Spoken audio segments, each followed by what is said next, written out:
자, 문재인 전 대표 이제 대통령 선거가 앞당겨지는 걸 전제로 얼마 남지 않은 선거를 앞두고 자신의 개혁 구상을 계속 밝히고 있습니다. 재벌, 대기업들을 겨냥했는 그 문제 제기를 했는데 한번 직접 들어보겠습니다. 어떤 얘기를 했을까요? 총수일가의 정행을 견제할 수 있는 집중투표제와 전자투표, 서면투표를 의무화하여 공정한 감사위원과 이사가 선출되도록 제도화하겠습니다. 재벌의 중대한 경제문제에 대해서는 무관용의 원칙을 세우겠습니다. 집행유예가 불가능하게 하고 대통령의 사면권을 제한하겠습니다. 재벌들이 골목상권을 넘보면 안 됩니다. 검사분리로 재벌과 금융을 분리시키겠습니다. 자, 좀 간단히 정리를 해 주십시오. 핵심 메시지를 뭐라고 봐야 되는 거죠? 네, 그동안 이제 역대 정권에서 추진해왔던 뭐 경제 민주화겠죠. 그러니까 재벌 총수 일가의 전횡이라든지 아니면 이전부터 이어져 왔던 어떤 그 사업의 다각화를 통해서 문어발식 경영을 막겠다고 하는 의지를 다시 한번 밝혀준 건데요. 네. 이로 인해서 이제 골목상권이라든지 서민 경제의 활성화 그리고 중견기업들을 더 육성시키겠다는 의지를 밝혀준 것이라고 보면 될 것 같습니다. 네, 지금 보시는 장면 보면 이제 대기업 총수들 이제 구속되고 여러 가지 집행이 있습니다만 대기업 사장들, 회장들의 사면 문제도 이제 절대로 하지 않겠다. 아예 법으로 어렵게 하겠다 얘기를 하는군요. 네. 이 문재인 대표가 재벌 개혁 방안을 오늘 밝혔습니다만 지금으로부터 4년 전이죠. 2012년 대통령 선거 전에도 이 내용을 똑같이 발표한 적이 있습니다. 그러니까 당시에는 이 새누리당 박근혜 후보가 김종인 전 대표를 영입해서 네. 경제민주화를 한참 이슈화하면서 이렇게 선점하고 있을 때였거든요. 그거에 맞대응하기 위해서 재벌개혁 방안을 문재인 대표는 틀림없이 이 내용을 발표를 했었는데 문제는 박근혜 대통령 취임한 이후에 더불어민주당이 야당이 됐을 때 또 문재인 전 대표가 당 대표로 있을 때에도 이런 노력을 입법화하려고 하는 노력을 별로 보이지 않았거든요. 그런데 이제 와서 대통령 선거가 임박해서 나를 다시 대통령으로 뽑아주면 이런 노력을 하겠다라고 약속하는 것을 과연 믿을 수 있을 것인가. 이런 이제 신뢰의 문제가 좀 생기는 것 같습니다. 그러니까 무엇을 약속하는 것보다 더 중요한 것은 그 약속을 이행하는가 하는 그 실행력인데 그 실행력에 있어서는 문재인 전 대표가 약간 국민들로부터 신뢰를 얻기가 좀 어려운 상황 아닌가 하는 생각이 듭니다. 네. 그럼에도 불구하고 제가 볼 때는 뭐 클린 히트, 네. 시의적절한 적시성 안타가 아닌가 하는 생각이 듭니다. 네. 사실 최순실 게이트의 핵심적인 문제는 비선실세라고 하는 최순실의 국정농단이 있었지만 그 이면에는 재벌의 소유 구조를 강화하기 위해서 제일모직과 삼성물산의 인수합병을 국민혈세 5천억 원이나 손실을 보는 걸 통해서 정경유착을 통해서 이 문제를 풀려고 했던 검은 유착의 고리에 대해서 국민들이 분노가 아주 폭발해 있지 않겠습니까? 네. 따라서 그 문제에 대해서 정확하게 제시했다는 것은 제가 볼 때는 국민들이 분통 터지는 문제를 문재인 대표가 적시에 잘 지적했다. 네. 대신에 아까 말씀하신 대로 12월이라든가 1월 국회에서 이것이 입법화되는 데 있어서 야당의 공조를 통해서 현실화시켜내는 문제들 또한 병행되어야 할 것이라는 생각이 듭니다.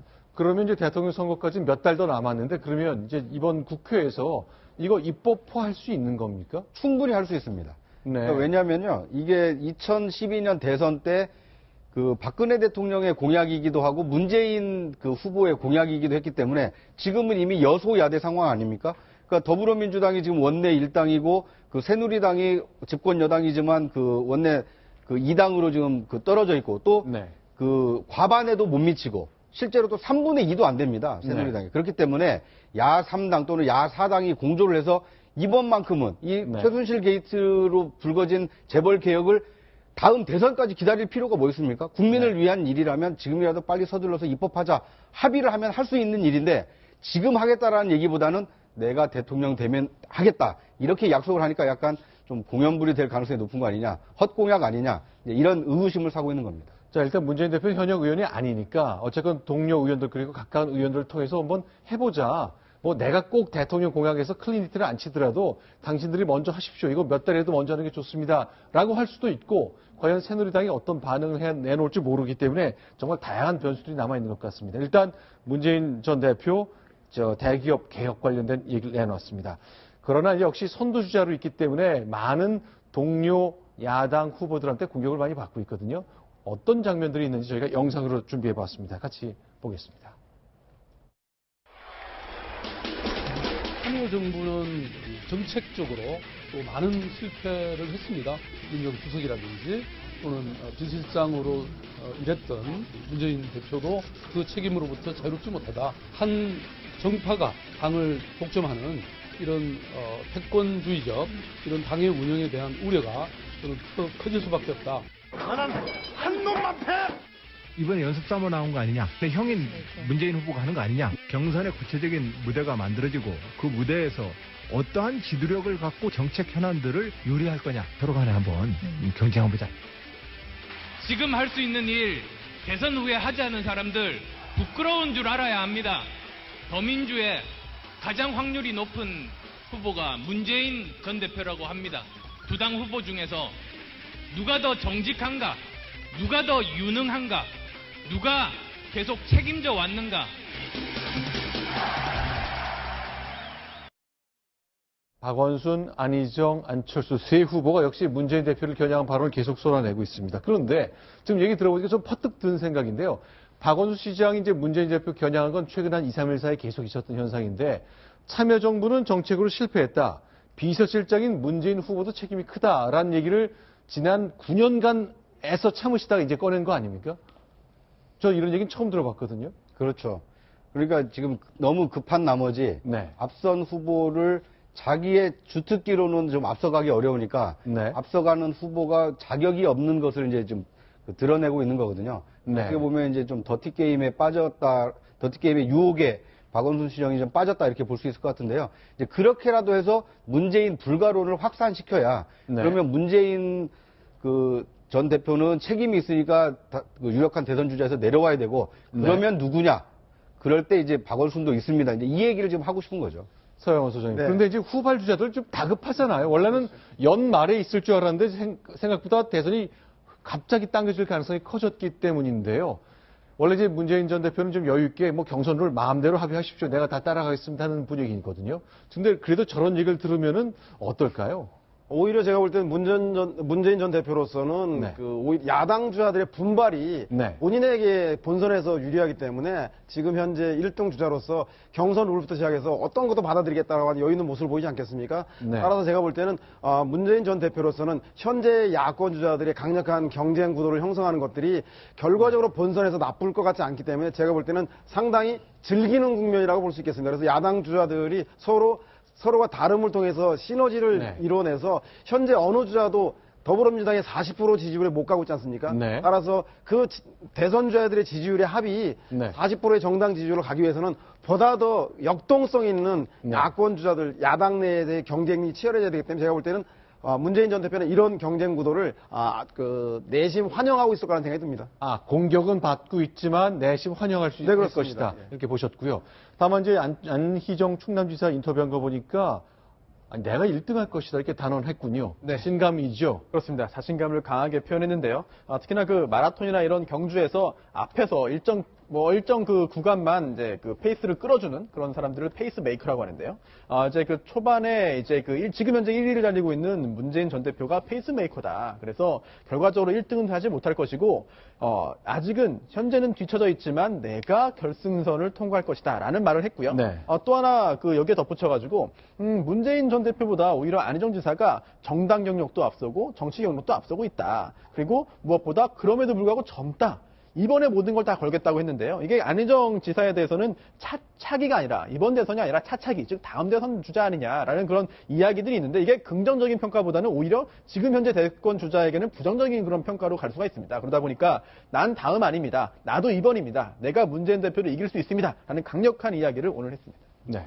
이 안희정 지사로서는 그 페이스메이커 논란이 본인에게 계속 다가오고 있거든요. 네. 그러니까 문재인 대통령을 만들기 위해서 페이스메이커로 같은 친노 그룹 출신인 안희정 지사가 뛰어줘야 되는 거 아니냐. 네. 그리고 당신은 젊으니까 차차기를 노리면 되는 거 아니냐. 이런 페이스메이커론에 지금 빠져 있거든요. 그러니까 그걸 어떻게 보면 역공을 해서 내가 페이스메이커가 아니라 지금 힘껏 달리고 앞서 달리고 있는 문재인 전 대표가 나를 위한 페이스메이커고 나는 앞서 있는 문재인 전 대표를 뛰어넘어서 그러면 문재인 대세론을 꺾은 사람은 더 압도적인 대세론이 형성될 수 있는 거 아닙니까? 네. 이제 뭐 희망사항이기도 하고 실제 당내 경선에서 문재인 전 대표를 꺾는다라면 이 본선에서 당할 자가 없겠죠. 그러니까 그런 희망을 저렇게 표현한 게 아닌가 싶습니다. 자, 그래서 그런지 일단 전체적으로 야권 진영을 보면 문재인 대표와 안희정 지사가 한쪽 편에 있고 나머지 후보들이 반대쪽에 선 듯한 인상을 받고 있는데요.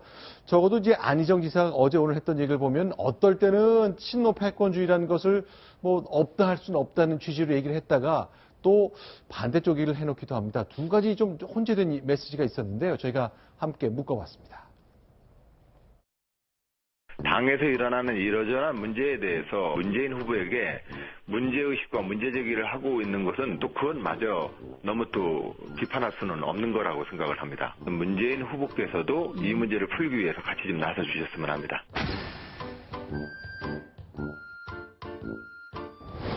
친문 패권이라고 하는 단어는 저는 동의하기는 어렵습니다. 문재인 대표가 가지고 있는 정치적 영향력이 크다 보니 후보들 간에 다툼이 있는 겁니다. 제가 볼 때는 정상적 정당에서는 그런 정도 다툼 다 있습니다.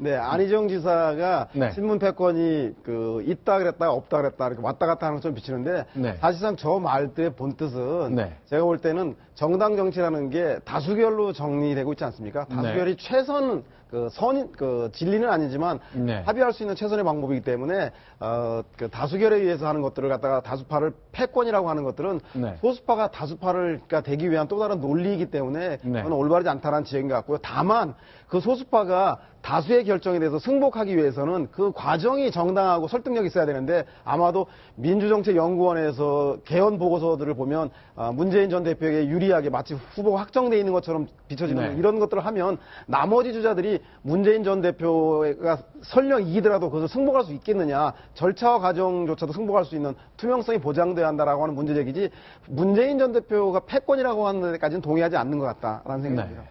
그런데 이제 박원순 시장과 안희정 지사가 문재인 때리기에 나서면서 네. 더불어민주당 내에서 실종된 대선 주자가 하나 있습니다. 누구죠? 이재명 성남시장인데요. 네. 어떻게 보면 이제 당내에서 문재인 후보를 턱 밑까지 추격했던 유력 후보처럼 비쳤었는데 네. 대통령 탄핵 이후에 이제 지지율이 빠지기 시작하지 않았습니까?